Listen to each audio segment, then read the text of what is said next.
order number 13, motion, report on the Committee of Powers and Privileges on the inquiry into alleged leakage and misuse of official information.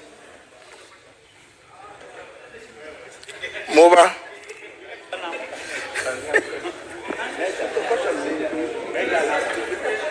Honorable Speaker, I move the following motion, that this House adopts the report of the Committee of Powers and Privileges on the inquiry into the alleged leakage and misuse of official information, contrary to the Leadership and Integrity Act 2012, laid on the table of the House on Wednesday, November 20th, 2019, and pursuant to the provisions of Section 17(3)(b) of the Powers and Privileges Act 2017, resolves to reprimand the Honorable Fatuma Gedi for conducting herself in a manner that, 1, reflects adversely on the dignity and integrity of the National Assembly and its members, and 2, is contrary to the best interest of the National Assembly and its members, into contravention of Section 16(e) of the Parliamentary Powers and Privilege Act 2017. Honorable Speaker, I think the Honorable Rosa Buyu and the Honorable Masara, you must have the decorum to listen. Then you get a chance to say what you wish to say. Honorable Barasa. Honorable Speaker, you know, the Powers and Privileges Committee has the responsibility to determine any matter that is brought before the committee, Honorable Speaker.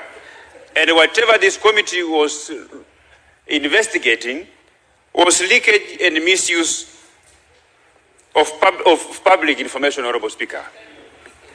And what I want to tell this House is that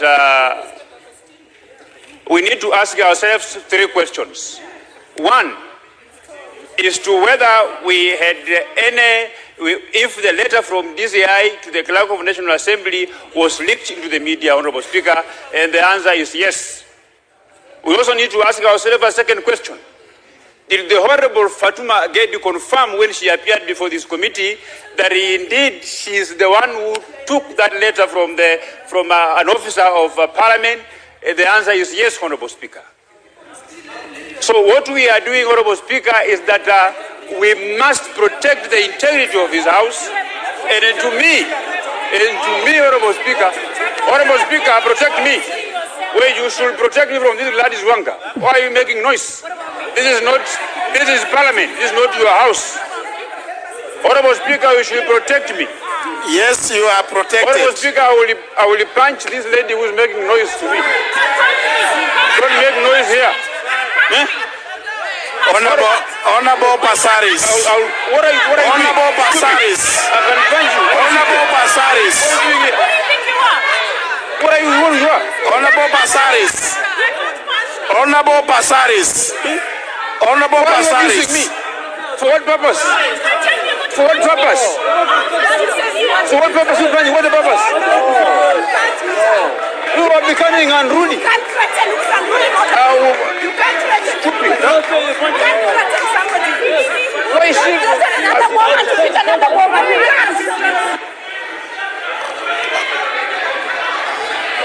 Honorable Passaris. Honorable Passaris.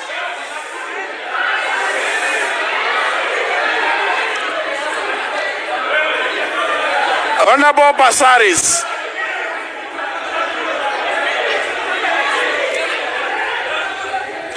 Honorable Passaris.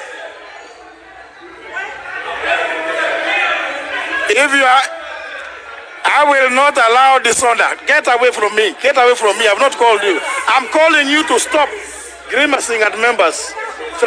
Can you go back there?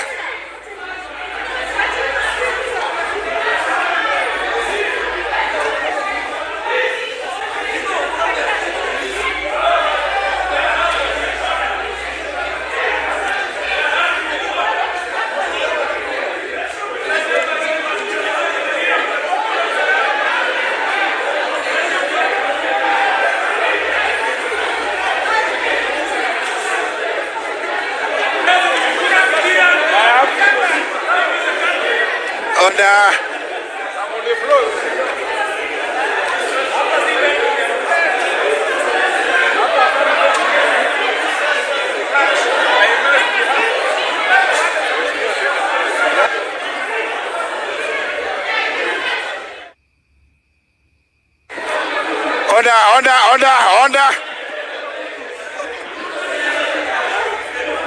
Order,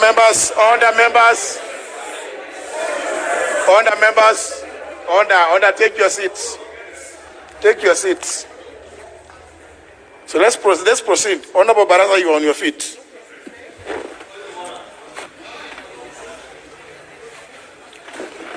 Thank you, Honorable Speaker. I want again to reiterate my position that I support this report. This is a fair report. It was done in a very professional manner, Honorable Speaker. The findings of this report reflect the true picture of what happened, Honorable Speaker.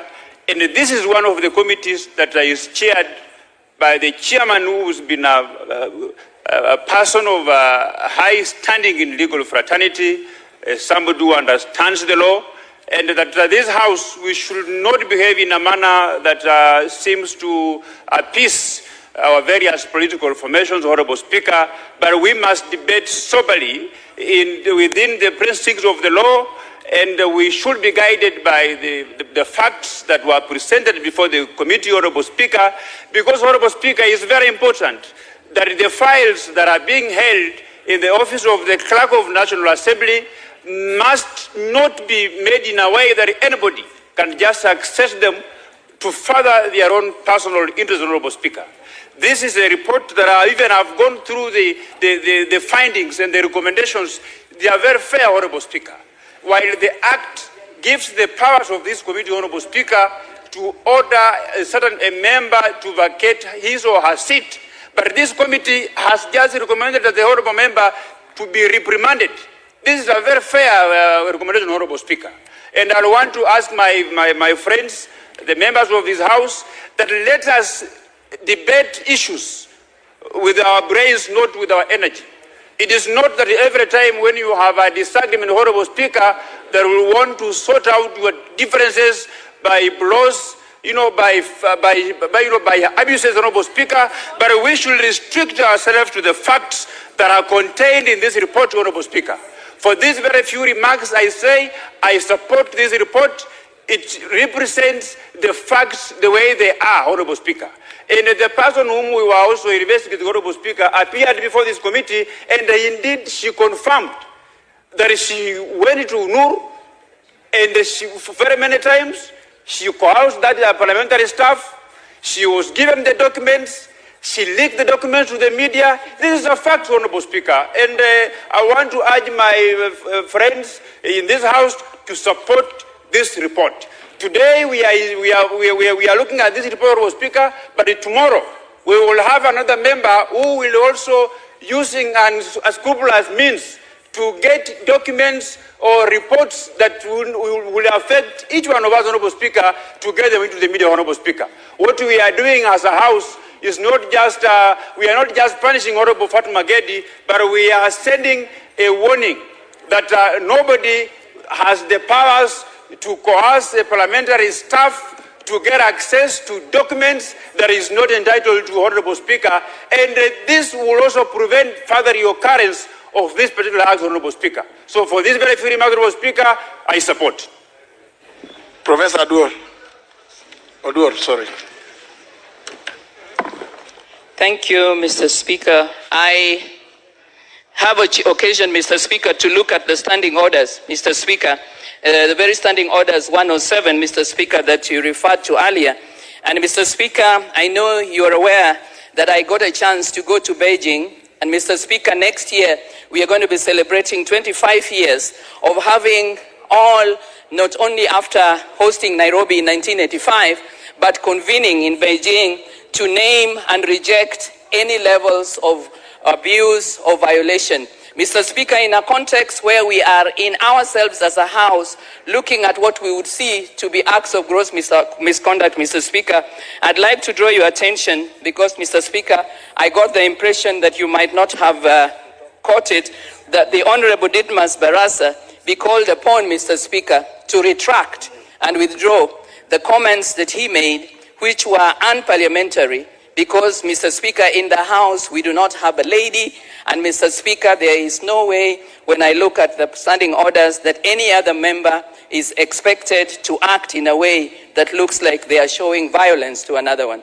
So, Mr. Speaker, I beg your indulgence and draw your attention that we do, as an honorary House, require and expect through you, Mr. Speaker, that the Honorable Didmus Barasa, his utterances, Mr. Speaker, as I look to Standing Order 107, he made utterances that were unparliamentary because, Mr. Speaker, he referred to a lady, and Mr. Speaker, from what I heard, and maybe the Hansard could be a good basis of helping to confirm, he actually threatened, indeed, to handle the lady. And Mr. Speaker, I would beg that through you, your indulgence, he could retract this, because this in itself, Mr. Speaker, is really unacceptable. 25 years after Beijing, in an honorary House that is in itself discussing issues of misconduct. Thank you, Mr. Speaker.